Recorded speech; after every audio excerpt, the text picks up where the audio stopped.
오늘 말씀은 요한계시록 17장 1절에서 6절까지 말씀입니다. 요한계시록 17장 1절에서 6절. 우리 같이 한 목소리로 함께 봉독하시겠습니다. 또 일곱 대접을 가진 일곱 천사 중 하나가 와서 내게 말하여 이르되 이리로 오라. 많은 물 위에 앉은 큰 음녀가 받을 심판을 내게 보이리라.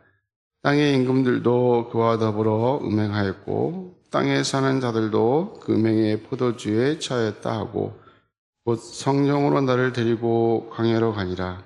내가 보니 여자가 붉은빛 짐승을 탔는데 그의 짐승의 몸에 하나님을 모독하는 이름들이 가득하고 일곱 머리와 열 뿔이 있으며 그 여자는 자주빛과 붉은빛 옷을 입고 금과 보석과 진주로 꾸미고 손에 진잔을 가졌는데 가증한 물건과 그의 음행의 더러운 것들이 가득하더라.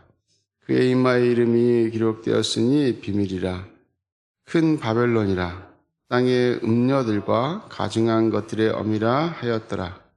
또 내가 보매 이 여자가 성도들의 피와 예수의 증인들의 피에 취한지라. 내가 그 여자를 보고 놀랍게 여기고 크게 놀랍게 여기니. 아멘. 하나님 감사합니다. 오늘도 우리를 하나님의 자녀로 부르시고 또 이 새벽에 부르셔서 하나님 말씀 앞에 서게 하시니 감사합니다. 오늘도 하나님 말씀 듣고 마음으로 새기며 그 말씀대로 순종하는 삶 살게 하셔서 하나님이 기뻐하심을 따라 하나님을 영화롭게 하는 우리의 삶이 되어지게 하시고 또 우리 연약함과 부족함을 아신 주께서 성령 하나님께서 붙드시고 인도하셔서 오늘도 정말 주님 앞에 아름다운 삶이 되어지도록 하나님 인도하여 주옵소서. 우리 하나님 이 시간 함께 하실 줄 믿습니다. 예수님의 이름으로 기도하옵나이다. 아멘. 이제 마지막 때가 돼서 이제 일곱 대접을 가지고 여러 가지 이제 천사들이 세상을 또 이렇게 심판하는 그런 과정 속에 오늘 음녀가 나옵니다. 바벨론, 음녀, 바벨론. 근데 바벨론을 왜 자꾸 지칭하고 있는가? 바벨론은 하나님을 대적하는 풍조와 또 비윤리적인 그런 사고, 악한 것을 상징적으로 말씀해주고 있습니다. 바벨론뿐만 아니라 애굽, 또 소돔과 고모라, 두로와 시돈, 여러 가지 방법을 통해서 세상의 악한 것들, 세상을 지배하고 있는 것들을 이렇게 말씀하고 있습니다. 이 바벨론 제국은 이스라엘을 패망시켰고 또 큰 제국으로 있었지요. 그런데 그 바벨론이 악함을 상징하고 있다는 것입니다. 하나님을 대적하고 있는 것을 말씀해 주고 있습니다. 오늘 그래서 말씀에 음녀의 모습에 대해서 말씀하고 있습니다. 3절 말씀 보면 짐승의 권세를 등에 업었다 이렇게 말씀하고 있고 또 4절에는 매우 사치스럽고 또 가증한 물건으로 자기 몸을 아주 치장하고 있다. 5절에는 이마에는 큰 바벨론 곧 모든 음녀와 가증한 것들의 어미라는 이름을 가지고 있다 이렇게 말하고 있습니다. 그래서 이 음녀는 세상의 집권자들과 음행하며 또 세상 백성들로 하여금 또 음행하게 하고 또 우상 숭배하고 또 하나님을 또 우리 예수 그리스도를 믿는 하나님 백성들을 죽이는 그런 특징을 가지고 있다는 것입니다. 이 음녀의 목적이 있지요.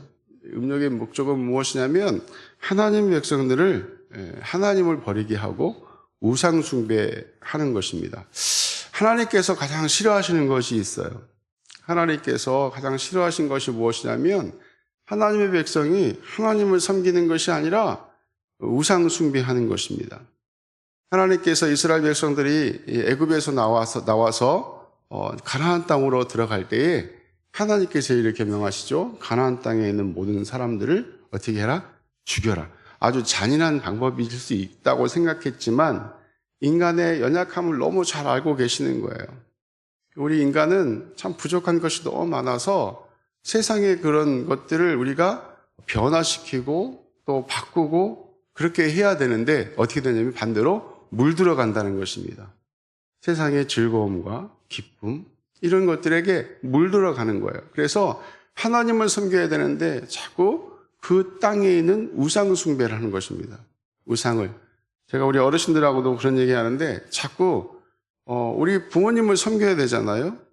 부모님을 공경하고 또 부모님을 기쁘시게 하고 해야 되는데 자꾸 옆집에 가가지고 옆집 아저씨 아줌마한테 엄마라고 그러고 아버지라고 그러고 거기 가서 그 사람들한테 잘하는 거예요. 이상하지 않습니까? 만약에 우리 성도님들 자녀분들이 나한테 잘 못하고 자꾸 옆집에 가가지고 밥 달라고 그러고 옆집에 가서 또 그 옆집 아저씨하고 아줌마하고 놀고 즐겁게 하고 뭐 사다 주고 그렇게 한다고 생각해 보세요. 이상하잖아요. 근데 이스라엘 백성들이 그렇게 하고 있고 이 땅의 사람들이 하나님을 섬겨야 되는데 하나님이 우리 아버지 되시는데 그 아버지를 기쁘시게 하는 것이 아니라 세상의 것들을 또 우상을 숭배하며 그것들을 즐겁게 하고 기쁘게 하는 이 이상한 그런 일을 행한다는 것입니다. 그런 것들을 너무 하나님께서 잘 알고 계셨기 때문에 가나안 땅에 들어갈 때 그 족속들을 다 죽여라, 멸절해라 이렇게 말씀하고 있어요. 근데 그렇게 하지 않잖아요. 그렇게 하지 않음으로 인해서 어떻게 합니까? 이스라엘 백성들이 자꾸 그 땅에 있는 우상숭, 바알이나 아세라나 이런 것들을 숭배하는 것이죠. 마찬가지로 지금 나오고 있는 음료도 마찬가지예요. 우리가 너무 우리의 연약함을 너무 잘 알고 있어요. 인간의 특성을 잘 알고 있어요.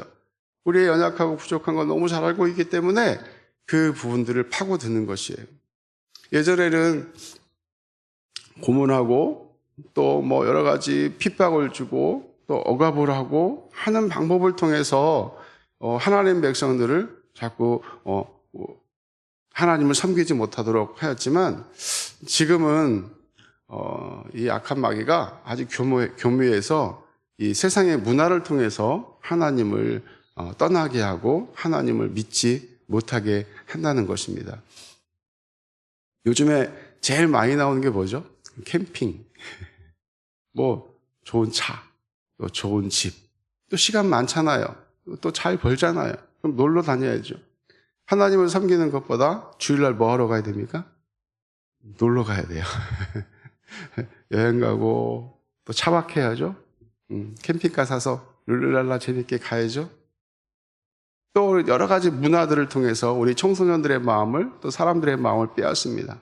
요즘에 미디어나 매스컴을 보십시오. 우리가 분별할 수 있어야 될 줄로 믿습니다. 그냥 다 좋은 게 아니에요. 다 맞다고 생각해서는 안 되는 것입니다. 우리가 가릴 줄도 알아야 되고 그것을 내가 보고 따라가면 안 돼요. 세상에 그게 다 좋다고, 이 사람도 좋고 이 사람도 좋고 다 좋다고 하니까 그래 맞아 다 좋은 거야. 그리고 다 쫓아가면 안 되는 거예요. 요즘에 이제 혼자 사는 거, 또 이혼, 뭐 여러 가지 그런 것도 나오잖아요. 그냥 이게 아주 자연스러운 게 돼버리고 말아요. 그게 나쁜 거라고 말할 수는 없지만 너무 자연스러운 게 돼가는 거예요. 하나님은 그렇게 말씀하고 있지 않으시거든요. 하나님 말씀은 그렇게 말씀하고 있지 않아요. 하나님께서 주신 가정은 아주 신성한 것입니다. 제가 제일 싫어하는 말 중에 하나가 뭐냐면 성격 차이로 이혼한다. 우리 성격 차이가 날 수밖에 없지 않나요? 저희 아내하고도 저도 성격이 너무 달라요. 많이 뭐 싸우기도 하지만 지금 한 30년 가까이 이렇게 잘 살아오고 있습니다. 성격이 틀린 게 맞아요. 달라야죠. 왜? 30년 동안, 20년 동안 다른 환경 속에서 다르게 살았어요. 그런데 어떻게 맞아요? 맞지 못하죠. 그럼 어떻게 해야 됩니까?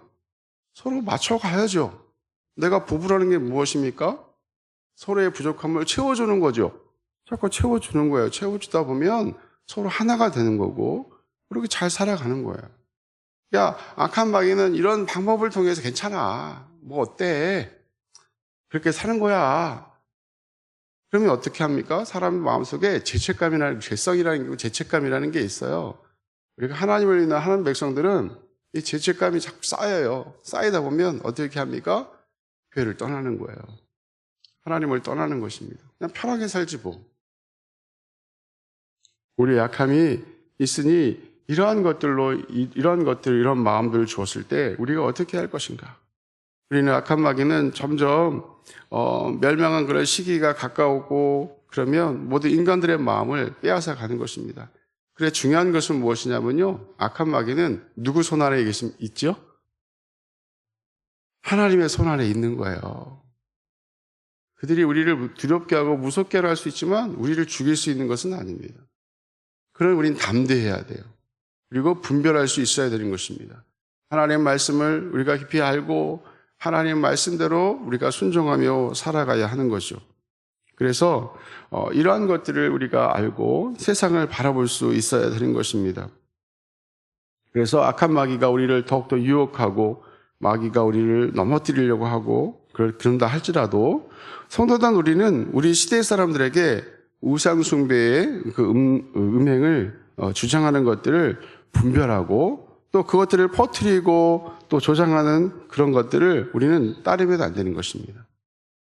우리는 하나님 말씀하신 것을 하나님께서 우리에게 말씀하신 그 권고하신 말씀을 따라서 의와 선을 따라 행해야 하는 것이에요. 분명하게 성경은 말씀하고 있습니다. 그래서 그 말씀을 우리가 잘 알아야 되는 거예요. 그래서 듣는 것이 중요합니다. 또한 그것을 행하는 것이 중요합니다. 그냥 막 가니까 우리도 그냥 옆집 아무 손이나 붙잡고 그냥 가는가 보다 그러고 쫙 가다 보면 내가 지금 잘못된 길로 가고 있는 거예요. 그래서 우리는 깨어 기도해야 될 줄로 믿습니다. 또 말씀을 깊이 묵상해야 할 줄로 믿습니다. 묵상하고 그 말씀을 따라 순종해서 또 세상을 분별하고 우리가 또 이런 잘못된 것들을 우리가 물리치고 또 그런 것들을 우리가 깨부시면서 이렇게 나아가야 되는 것이에요. 오늘도 여러 가지 방법을 통해서 악한 마귀가 우리를 유혹하고 넘어뜨리려고 할 것입니다. 그럴 때마다 우리가 하나님의 지혜를 구하고 또 하나님 말씀을 따라 분별해서 승리하는 저 여러분들 때 하나님께 영광 돌리는 삶을 살 줄로 믿습니다. 이 시간